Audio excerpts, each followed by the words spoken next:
Welcome to Monarchist Minute on a very Merry Christmas special. I'm here with Coaching the Undying and Joe Capper. We would like to wish you all a very Merry Christmas this season. And we have a fun lineup of where we're going to be talking about various Christmas traditions and other things having to do with the wonderful holiday season. But first, let me ask my co-host, how y'all doing this evening? Very good. Good? Coaching, Very can you hear me, Coaching? Coaching popped up real quick. So, Joe, given that you're one of the religious members of the organization, what exactly is your Christmas tradition? Or what exactly do you do for Christmas? just the usual stuff for Christmas. Hmm. Like putting up the tree and lights, all that other fun stuff. Are you really big on decorating? Because I know some people are. Sometimes I am, sometimes I'm not. It really depends on what I'm doing. Like if it's a tree, I will definitely enjoy decorating that. The lights, like on the house, not so much. Yeah, I don't really like to have lights outside too. Plus, of course, I'm not sure how the weather is this time of year where you live out in California, but in Ohio, the weather can be anything from pouring rain to freezing cold, and so just dealing with putting up decorations outside is just an unnecessary, horrific, um, hassle. And, Anon says they like steaming puddings. Oh, lovely. Oh no. I've never actually had a Christmas pudding before. How exactly do you prepare to? Is it? I know it's like a baked good, but have you ever had a Christmas pudding before, Joe? No, not really. I don't Um, really do all those Christmas stuff. Hello. Hi, Coaching. We can I hear you now. I have not had a Christmas pudding, but I did bake a pudding for Thanksgiving, so I assume there isn't too much difference. Right? I Isn't mean, it we like eat ham and turkey for Christmas, so yeah? Oh, you're a turkey person when it comes for Christmas too. not really, but we do have a turkey. We're Honest, talking. Sorry, go ahead. honestly, I prefer turkey because for some reason I cannot stand ham. Mm. I don't know I what mean, everyone else's opinion is, but I I'm not only a get fan. my ham from a place called Honey Baked. I think everyone has a honey bacon. But what were you gonna say, Coaching? Regarding pudding, we were talking about like the English type of pudding, right? Not Yes, the like. Okay. yeah, I'm assuming yeah, like that for a Christmas pudding because he was talking about steaming it. So we're talking about the actual baked good, not you know, Yeah. the creamy dessert. It's amazing how the variance of what is considered pudding. We have that like I don't know what to call it, like a creamy soft dessert, and then you have the actual baked good, and they're both called pudding. Yeah, completely different. I mean, I think that's just an English versus American thing because there's a bunch of foods like that: chips, cookies. Oh, yeah, I guess that makes sense. But what are some of the things that you do coaching for Christmas? Because Joe was talking about how he decorates. What are some of the things you do? I mean, the tree is a big Yeah. thing, obviously. Right. Now, do you use a artificial tree or a real No. one? No, we go out and buy a tree. Oh, you get an actual tree? Yeah. We That's pretty actually cool. have both a real and artificial tree. Like right at this moment, I have both a real and artificial tree. What do you need two Christmas trees? I Big don't house? I know. don't know. I mean, it's I mean, it's more power to alright you. stuff. Is like one like a smaller tree to decorate a smaller room, or No, they're in the same room, actually. Living really? room. Yeah. So why two? I don't know. Just have two.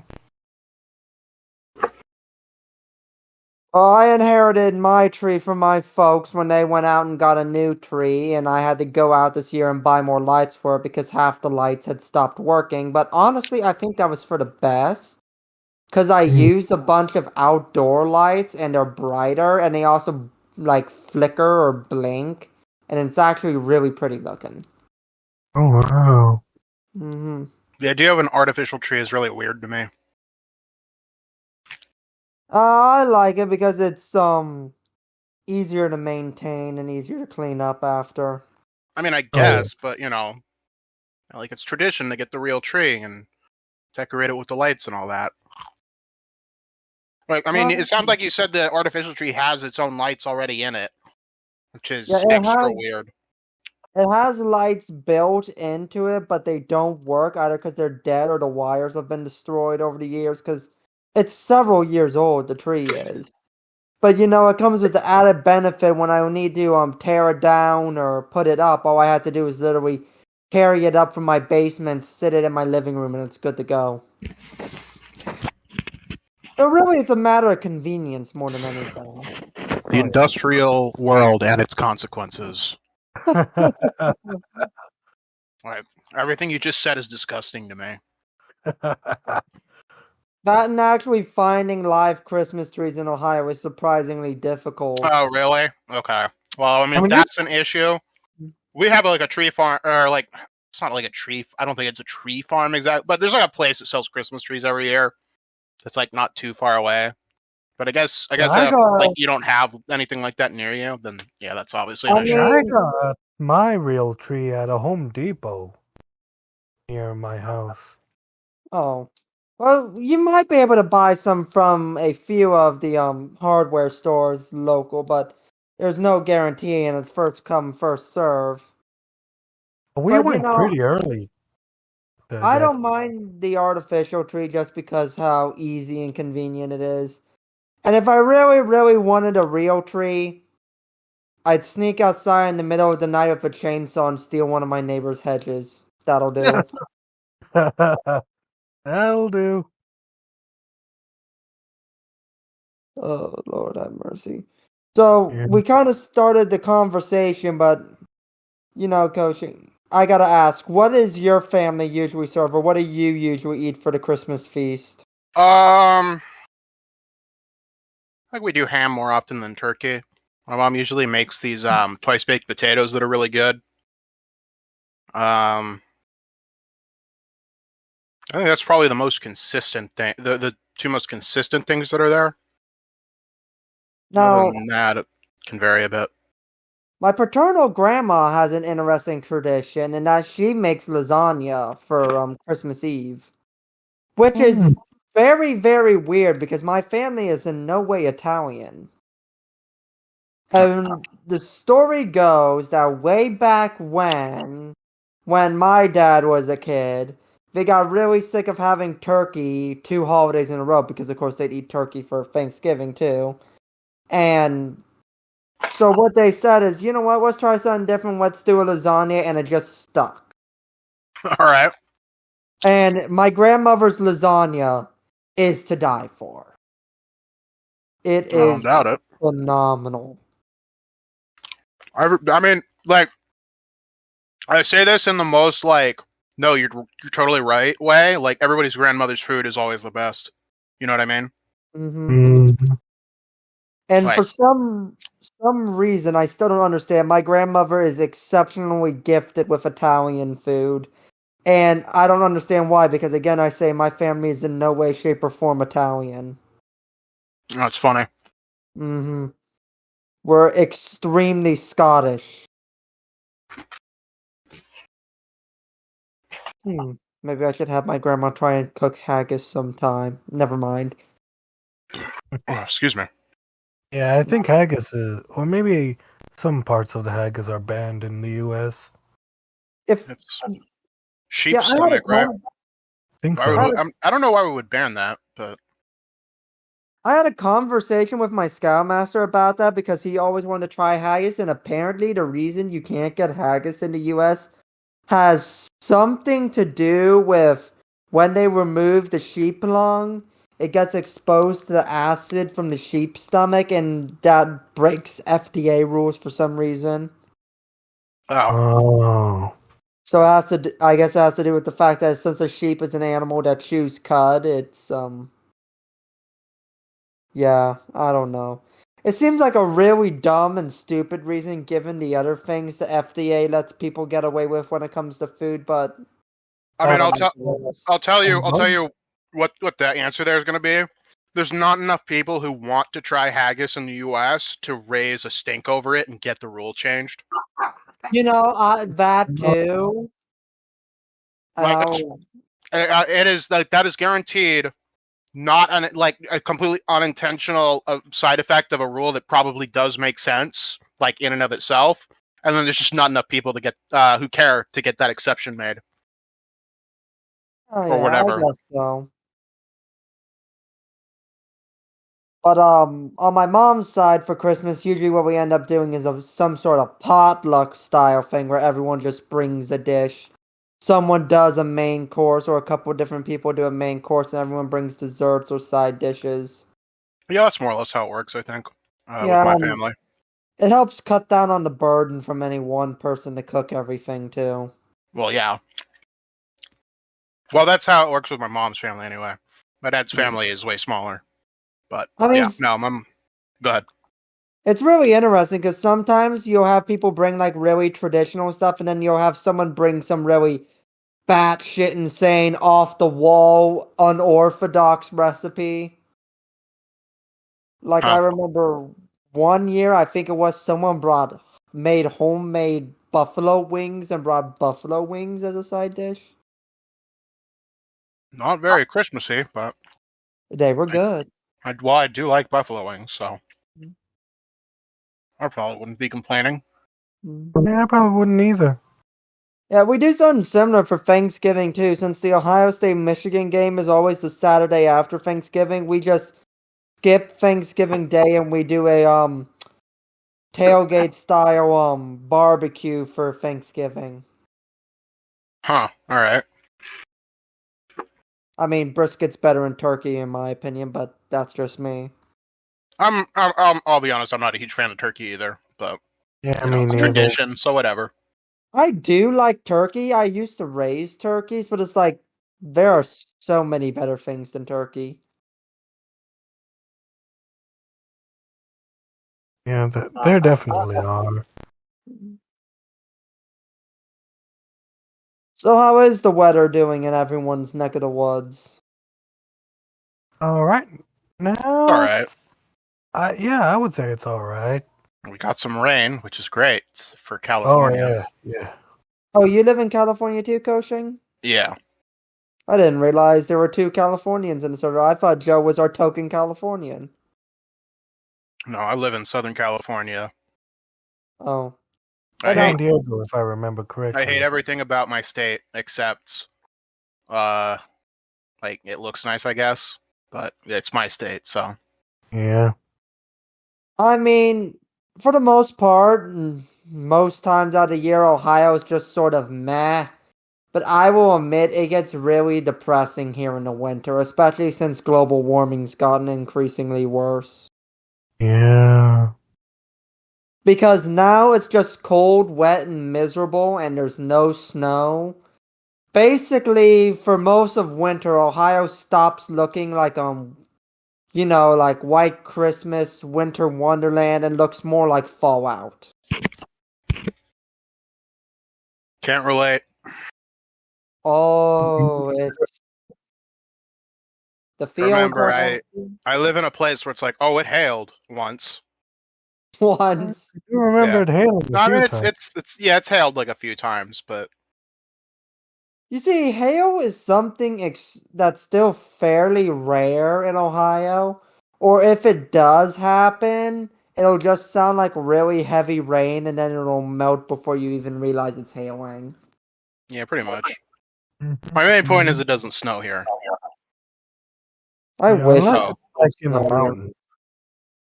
Well, yeah, unless you go up to the mountains, but Honestly, I like having snow. Some people think it's a pain. I enjoy having snow because it makes the cold useful. It makes the cold feel like it has purpose. If there's no Yeah. snow, it's just miserable for no reason outside. Well, I mean, the thing, like, my perspective on it is I think too cold is probably better than too hot. Because if it's too cold, you can put more clothes on. But, like, hey, Yeah. yeah, you can't exactly do that. I mean, you can, if you're lounging around your house, you can do that. You can take clothes off to some extent if it's too hot. But even then, like, if you pretty quickly run out of stuff to take off. Yeah. I mean, take it from someone who works in a factory with no air conditioning. I always prefer a Ouch. cold than hot, yeah. Yee. Yeah. Put it this way, every summer and late spring and even early fall, my work puts out newsletters talking about heat stroke advisory and reminding everyone what the signs of heat stroke are because this is a problem in my factory where people will literally drop from heat stroke. Oh my goodness. Yeah. Joke's on you. I don't live in a third world country, but I work in a sweatshop. They Yeah, and go then hand in hand. the other thing about cold versus hot, where I get the short end of the stick. Shorts are always casual. There's like if you're doing anything that isn't just casual, you can't wear short. Like you have to be wearing pants at the very least, jeans, like Yes, long, right? So yes, like yes, just straight yes. up, always warmer. You know what I mean? So like yeah, living in a place that's a bit colder, preferable there. And I mean, I don't even necessarily disagree with shorts inherently being casual. It's just, you know, man, sucks living in Southern California. Hmm. Yep. Except we have nice beaches, I guess. But Yeah. Now, since y'all both live in California, when was the last time you guys had an earthquake? probably a couple of years ago, for me, and Mine that I've was felt anyway. probably a few weeks ago. Where in California do you live? Orange County, northern Orange County. Oh, it's not too far away from San Diego, right? Yeah. Okay. Orange I didn't County's feel anything over here. Orange County's LA, right? I mean, you can It's like see it's like LA. in between LA and San Diego County, I think. I see. Yeah. Let me check a map. I Because I should know know, like, this. I mean, they because I were once know, part of the same county, but I think Orange County broke off from LA County. because Yeah, it's like for right next to people, LA County. because for people outside of California, Southern California, to us is either urban sprawl that never ends or desert, Oh, nothing in between. Orange County is where Disneyland is. And I live in the town that Disneyland is in. Every time I go there, I joke with my folks that eventually it's just going to get to the point where Disneyland just owns Anaheim. They pretty much do. Like, you know how there's like that whole sprawling shop area, like directly outside of what I think I'm pretty sure it's like directly outside of Disneyland proper, but it's still like Disneyland shops and stuff. Yeah, It's just the whole city is just going to be that. All the cops will have Mickey Mouse badges. Pretty much. You see, y'all are complaining about having a huge and wealthy company that owns your city. The nicest thing that is in my city is we have a president buried here, and his tomb is literally the nicest thing in town. I mean, A, that actually kind of rocks, and B, like, I hell yeah, mean, I'm but gonna it's not complain even a about good Disneyland. president. Wait, oh shoot, we still have the no swearing rule, don't we? My bad. Oh no! I don't give a damn. Okay, Yeah. that's slightly nicer. The town next to as long mine as as long as has not has a every president. other word is an obscenity, Yeah, I'll okay. let it slide. All But right. Yeah, but it's like it's not even one of the nicer presidents. Like it's Harding, who's perhaps Yeah, I considered don't know who that is. So Yeah. exactly. That's the point. yeah, that's not Well, great. the city next to mine, it's Richard Nixon's birthplace. I am so Oh, sorry. Yeah, I actually was outside of the library once, but I never got in. Although I do own the flag of Yorba Linda, his birthplace. I forget. Ronald Reagan was from California too. Where is he from? Actually, he was born in Illinois, I think. yeah, no, he was here because he was like an actor. Oh, Yeah. okay. Yeah, he was in that And, movie with the monkey. Yeah. And he was also in that Zero training video from World War II. Also, Watercube, welcome. He was born in Tampico, I have no I idea think where that's in that is. Illinois. Tampico, Illinois. Probably a little bump in the road farm town. So Ronald Reagan is Midwestern. That's what I'm hearing. Yeah. That it is. It's in a tiny county on the border of Illinois and what is that? Iowa. It's one of the Midwest. I should states. know this. I played a game that involved me looking at maps for ages. I should know these states by freaking outlines. This is embarrassing. Map games do not lead to good geography skills. I learned this the hard way. They lead to like okay geography skills at least. You're smarter than the average bear, but it's not exceptional. Like where you could tell this like minor city or town that no one really ever thinks about from a map. Well, nah, but I should be able to recognize these states. This is the whole area I was operating in that game. I mean, I will give After the End credit. That mod in CK2 actually recognizes my town exists in the state of Ohio. Oh, it is Iowa. Oh, it is. What town is that? What My town? town? Also, is this Oh. the After the End mod? Yeah. Like, one of the counts in the state of Ohio is actually my county. So it's like, hey, they at least recognize my town exists for some godforsaken reason. I'm Probably salty. because Oh, sorry. You go ahead, Watercube. I was gonna say I'm salty with After the End because they recognize my region's existence, but they only include half of it as part of the region. It's What? I'm from the Hampton Roads region of Virginia, so there's a peninsula and then there's like a southern bit, and they only recognize the southern bit as Hampton Roads. Oh, It's like, oh yeah, I think I remember that. yeah, But yeah, I was like, I pulled up After the End the first time, and I looked above Columbus, and it said Mary, the Count of Marion. It's like, oh, I feel represented now. For some reason, my town is noticed. God bless The Paradox modders modders and their noticed me. detail. Well, I mean, I'm still waiting for the Crusader Kings 3 version of the mod. That's gonna be a while. That's a huge amount of stuff that they have to convert over for until it's I like fully guess. there. Like, I'll be perfectly honest. I, for the life of me, still can't figure out how to play CK2. I've tried playing it, and it just baffles me. Not that different. it's not different really at all. But here's the thing: like, do you play CK3 pretty successfully? I've never played CK3. I said I would Oh, okay. No, yeah, that makes sense. I made myself. I looked at myself in the mirror and I said, before I waste a ton of money buying CK3, I'm gonna teach myself to play CK2.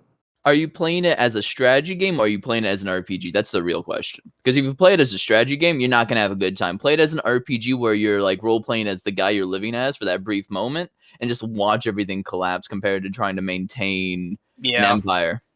Okay, you see, that might be the difference because when I started playing Paradox games, I started with EU4. And so I might be going into it with a strategy mentality instead of that RPG mentality. I mean, you should kind of have both, but yeah, like it's sort of an RPG game in a lot of ways more than a strategy game. I'll keep that in mind instead of just, or at least you'll get really bored with it if you just play it as a strategy game. All right, I'll try and look at that with a different perspective instead of just trying to get claims and steamroll everything, Yeah. like I do in every other Paradox game.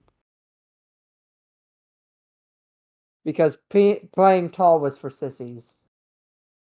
Map painting is fun. The main thing with like Crusader Kings over like EU4, right, is you could have like a big civil war or whatever that you lose and stop being the head of the country, and that's okay. You can keep playing. You can get it back. The game teaches you to take L's. Yeah, I mean, the tips in EU4 tell you to do that too, but like, I think Crusader Kings is probably a bit better suited to it because it's a little more character focused than country focused. I know Crusader Kings goes a lot more into long-term planning and like a generational focus. You got to think of what you're going to do in terms of 30, 40 years instead of just acting now. Yes, welcome to Eugenics Simulator. Eugenics, I intentionally get bad traits. That's the most fun part, is dealing with like congenital diseases in your family. Oh, Lord have mercy. So, we talked about this earlier, but let's talk about it some more. Watercube, what are your Christmas traditions? Like food, decoration, everything? Just lay it all on us. My family didn't really have much like particular traditions. It was literally just Christmas tree, go to mass, have dinner at like 6 p.m. That's about it. It's nothing really that special. Like at most, it was like Christmas is often accompanied by like the 82nd Airborne Course because my dad liked a cappella. I still associate with the holidays. That's interesting. Well, since you mentioned music, let's go ahead and ask everyone, what's everyone's favorite Christmas carol? I don't really think I have a favorite. Yeah, I don't think I have one either. I don't know if this counts as a carol, but my favorite Christmas song is like O Come, Emmanuel. I don't know why that song always gave me chills as a kid. I love that song. I've always been yes, I agree with Anon. I'm a sucker for Good King Wenceslas. Actually, no, I'll take that back. I like God Rest Ye Merry Gentlemen a lot. Oh yeah, I do like that one too, especially if it's sung by Pentatonics. That one. Oh, that one gets me going. My mother loves the Carol of the Bells, and it's her dream, and one of these years I'm actually going to do it, but I'm going to take my mother to go see Trans-Siberian Orchestra so she can hear him play Carol of the Bells. Oh. Because they always come to the Schottenstein Center in Columbus every year to play, and I need to break down and buy the tickets one year so they can actually do it. Nice.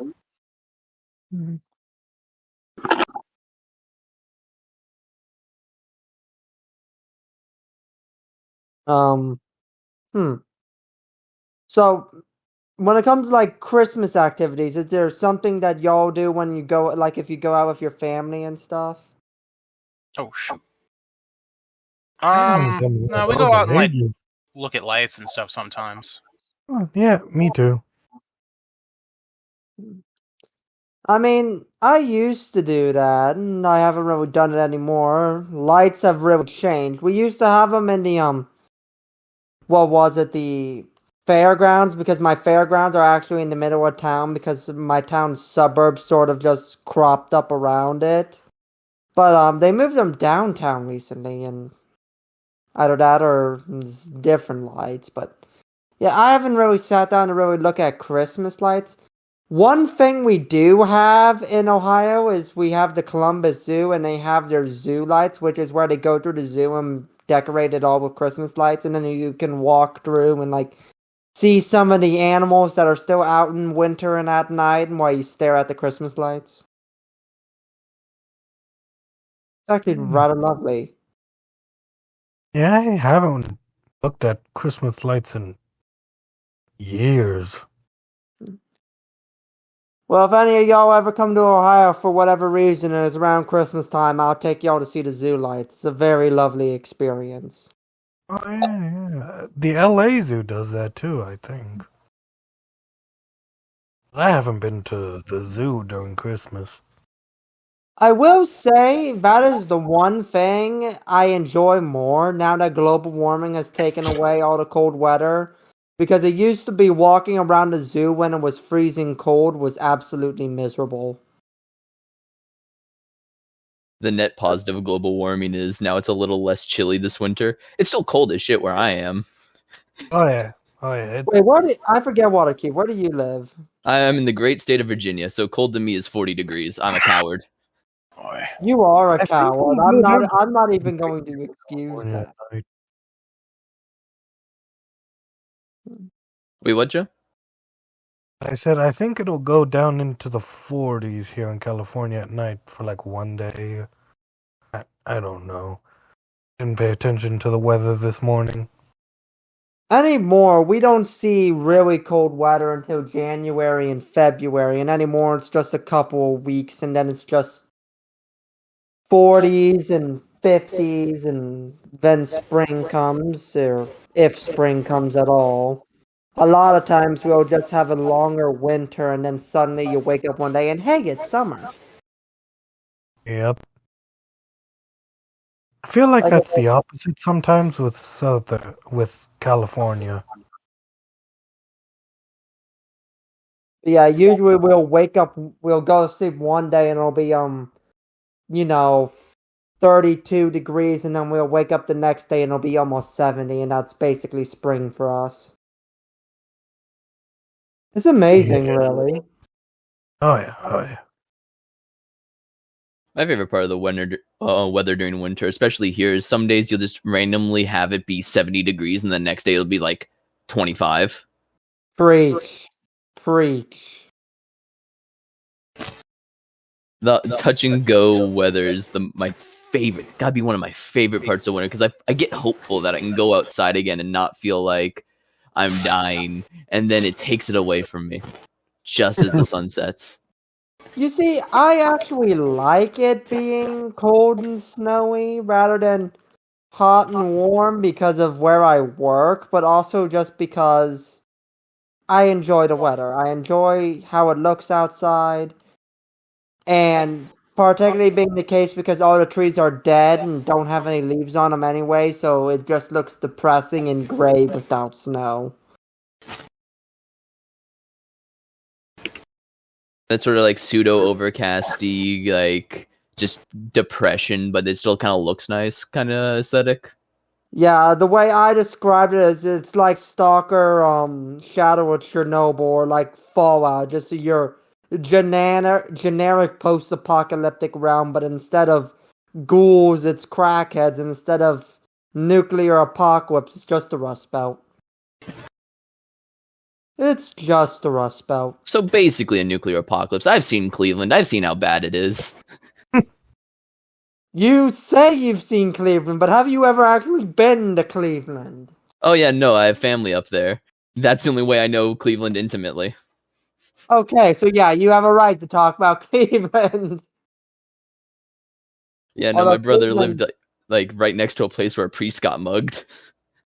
Who mugs a priest? I don't know. I have no idea what's going on in Cleveland where they're mugging priests, but something's wrong over there.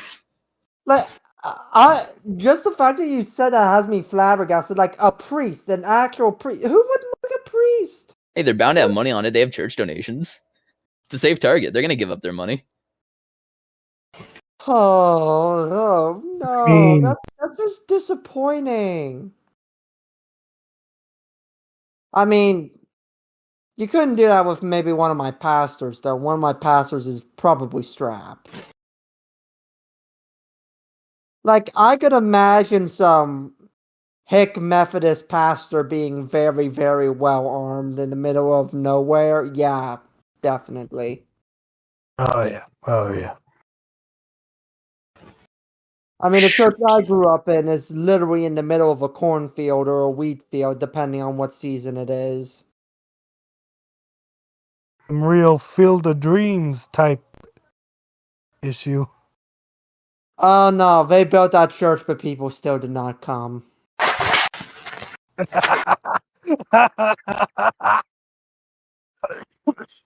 I mean, I'm pretty sure everyone in that church besides me is either over 50 or under 5, but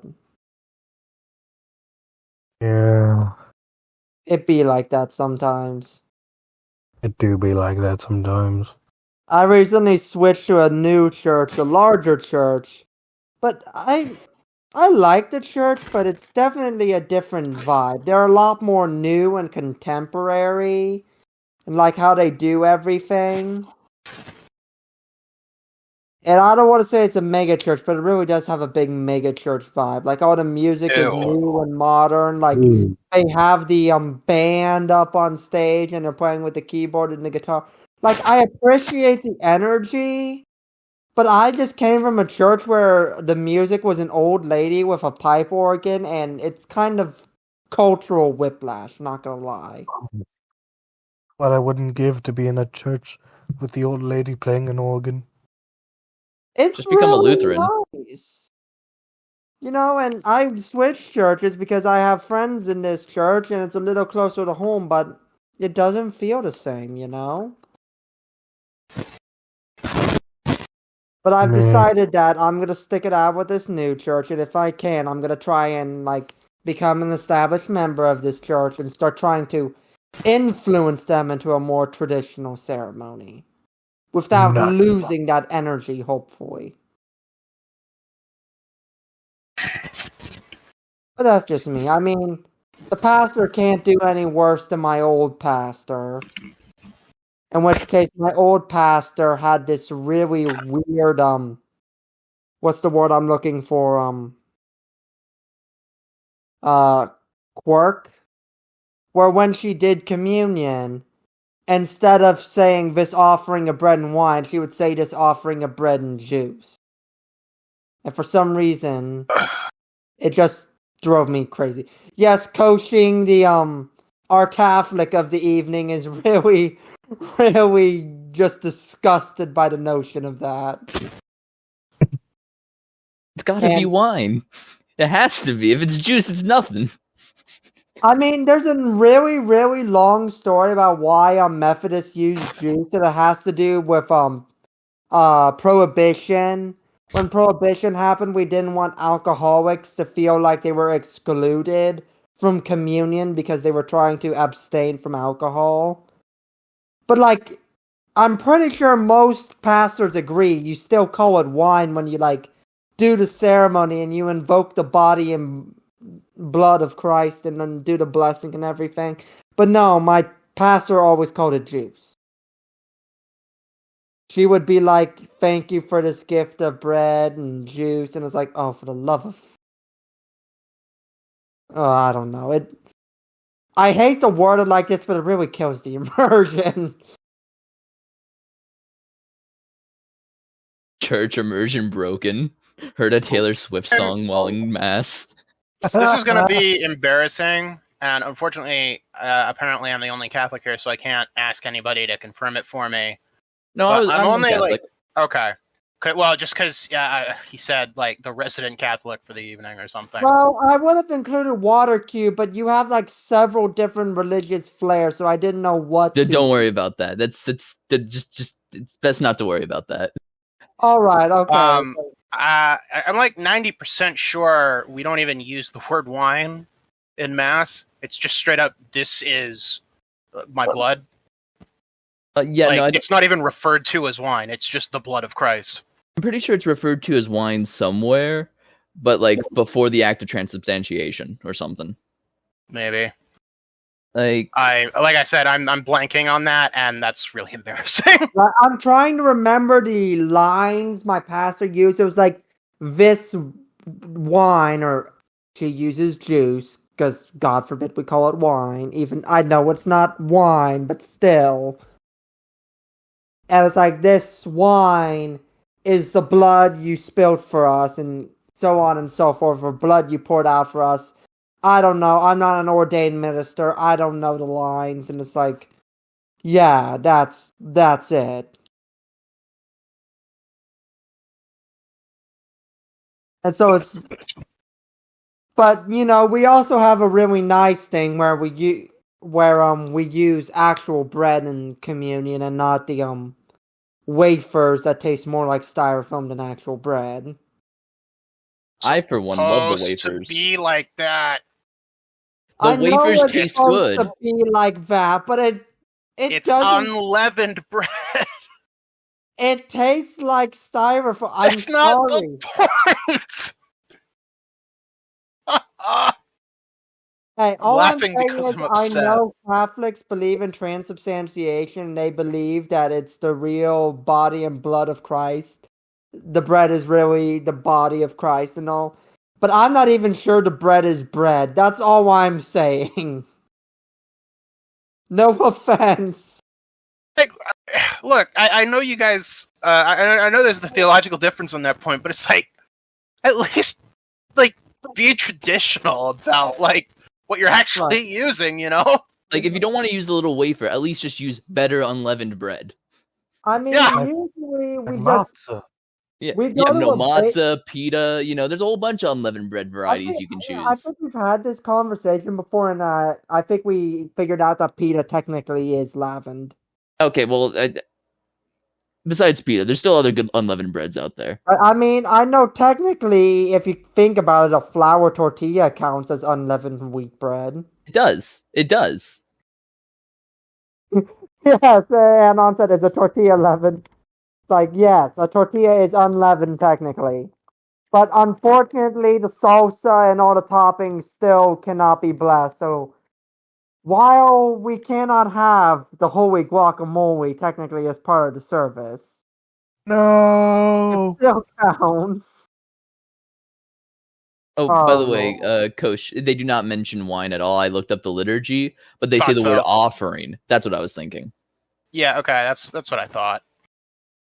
I mean, I think I've only ever been to an actual Catholic mass once, and it was when my brothers went to our broke Catholic school here in town. And yeah, it was Catholic school week, and we were all invited to come. And I was so lost. They sell little I, books for that. You know. I used to have one. I didn't have a little book. We just came here, and it's like, it's like, I guess it'd be like a normal church service. And, there was the standing, the sitting, the kneeling. That's the best part. Half of it was in Latin, and I didn't know what was going on. Well, that can vary by church. Wait, Although you got I think Latin the Latin book? is better, honestly. I like it in the vulgar. I like understanding and appreciating it. Yeah. Okay. That's fair.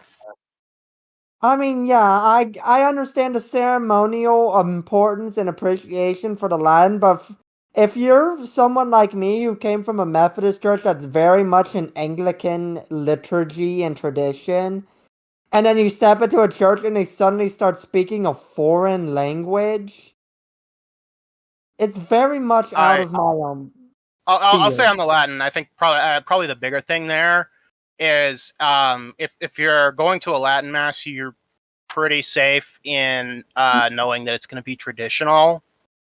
The priest is going to be pretty traditional, but if you go to a vulgar mass, you're probably rolling the dice a bit more there. I mean, my church, if I remember correctly, my local Catholic church is Novus Ordo. Or No, when I say traditional, I mean if it's vulgar, it's definitely Novus Ordo. But when I say traditional, I mean a bit more right, you mean making like sure that like the priest isn't weird in a doesn't have some weird ideas. I'll put it that way. yeah, and it's like you see that's the one thing I think that the Catholic Church really has a strength is that y'all have very, very well trained clergy, and when your clergy are put in a church, they're expected to be there long term. Whereas, and at least in my experience as a Methodist church, depending on what's going on in the Methodist church, you can go to pastors like a teenage boy goes through underwear. Yeah, Like literally every other year, it could be a different pastor. That sounds painful. As it turns out, having a well-established and formal hierarchy and system leads to better quality control. Institutions have narrative control. Who would have thought? Well, the Methodist Church used to be more hierarchical, like the Anglican Church, because we came from the Anglicans and the Episcopalians. No, I'm sort of ribbon, but yeah.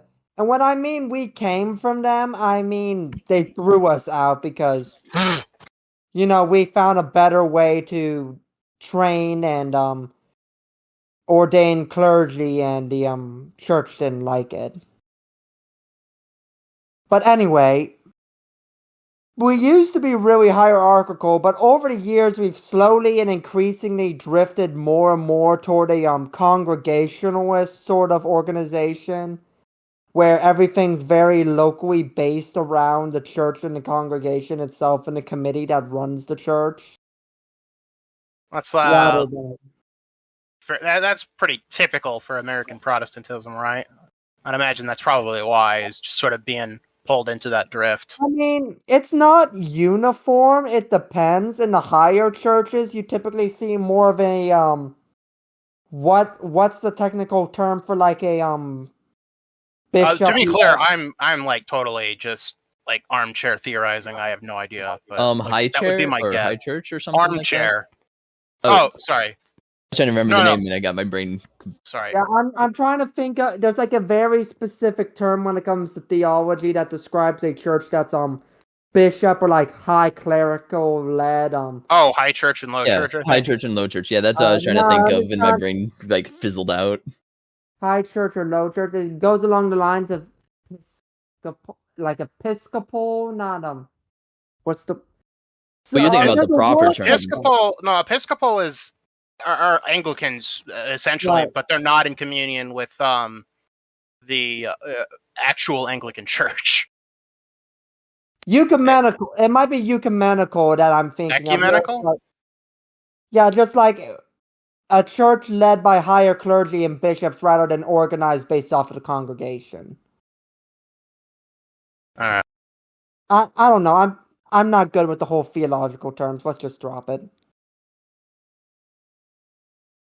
We've committed the greatest sin of lay theology. We will invent 300 new heresies.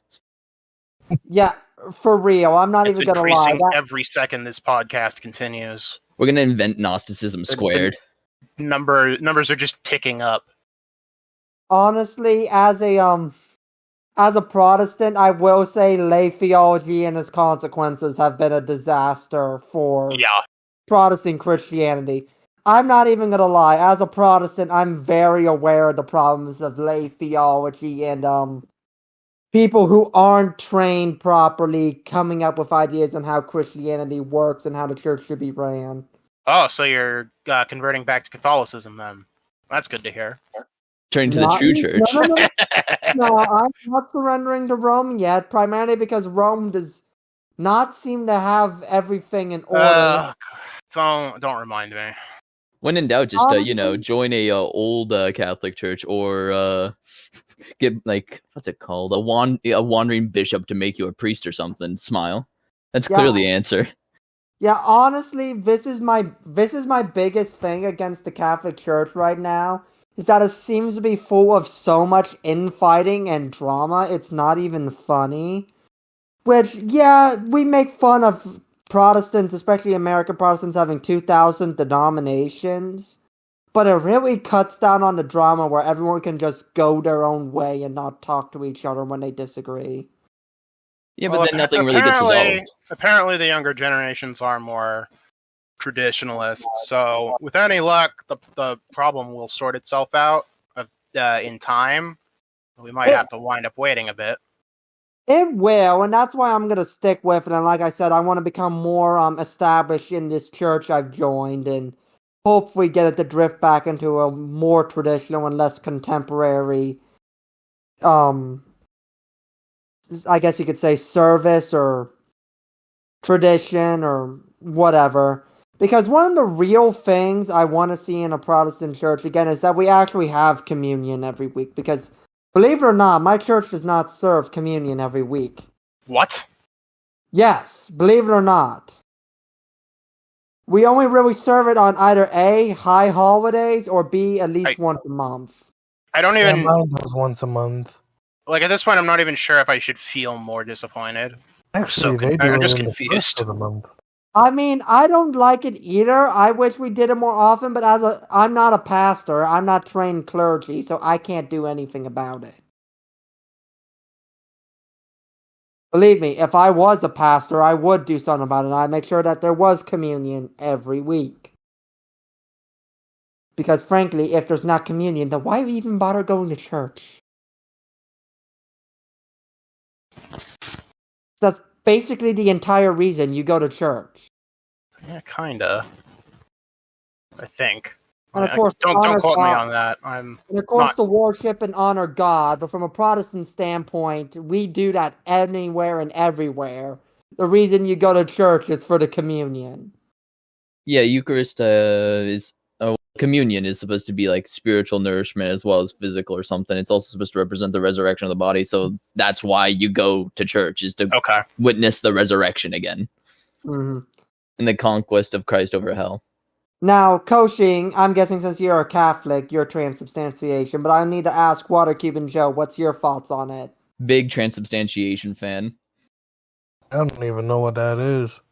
The bread and wine become actual body and blood. Presence. Yeah. Well, then again, you're marked as atheist, so I guess that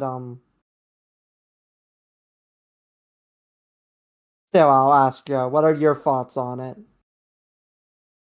I think it's interesting. Okay, that's fair. The difference there basically is that I think most Protestants, there might be some who have the Catholic view, but I don't know. But at the very least, most Protestants view communion as symbolic. Whereas It depends. Lutherans believe in consubstantiation, where they believe Christ is present in the bread and there is a real presence, but the bread does not stop being bread.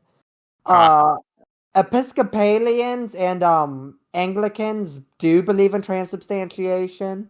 Figured they probably would, because again, they're like, as things stand now, they're sort of just like Catholics, but not. Yeah, well, like my understanding is that the church is and I could be wrong on this. Okay, again, don't quote me. But my understanding is that I might have said this before on the podcast, but my understanding is the Catholic Church's current position on the Anglican Church is essentially they would have valid sacraments if it weren't for this one particular period of their history where they wound up having some really weird theology that cut off the apostolic succession. Well, the problem with Anglican history is we had that brief period in English history where the Puritans took over everything, like under Cromwell and everything. So what happened to the Anglican Church when the Puritans took over is that it became very, very reformed and adopted a lot of like Calvinist elements. And Yeah, so like that'd do it if that's what the issue was. Yeah, so like so Anglicanism and Episcopalianism differs greatly because like half of them will be like really Catholic in their tradition and theology and like their sacraments and everything, and then you'll have these like really reformed Calvinist like puritanical churches. So it's like there's this big variation in sacrament. But I don't know. If I remember correctly, Wesleyans like myself believe in the real presence, but I think it's more on the lines toward consubstantiation, like the Lutherans and a transubstantiation, where we believe he's in there, but the bread is not literally him. But it also varies depending on who you ask. Again, lay theology and its consequences. Yeah. Anywho, it's getting late, and I know a lot of us probably have things we have to do tomorrow, given that it's Christmas Eve, and I'm going to play. Are we not going to actually talk about like any monarchist? Do we not have like a monarchist topic at all? No, this was just supposed to be a fun episode for the holiday. Okay. We covered that with after the end smile. Yeah, I guess. Let's go with that. All right, but considering we all probably have places we need to be tomorrow, be it church or family gatherings, I'll wrap this up for us. So, y'all bow your heads. In the name of the Father, Son, and the Holy Spirit. Our Father, who art in heaven, hallowed be thy name. Thy kingdom come, thy will be done, on earth as it is in heaven. Give us this day our daily bread, and forgive us of our trespasses, as we forgive those who trespass against us. And lead us not into temptation, but deliver us from evil. For thy is the kingdom, the power, and the glory forever. Amen. Thank you all. Merry Christmas. Safe travels to wherever you're going for this holiday season. God bless you. God bless your families. And God bless the United States of America. Good night.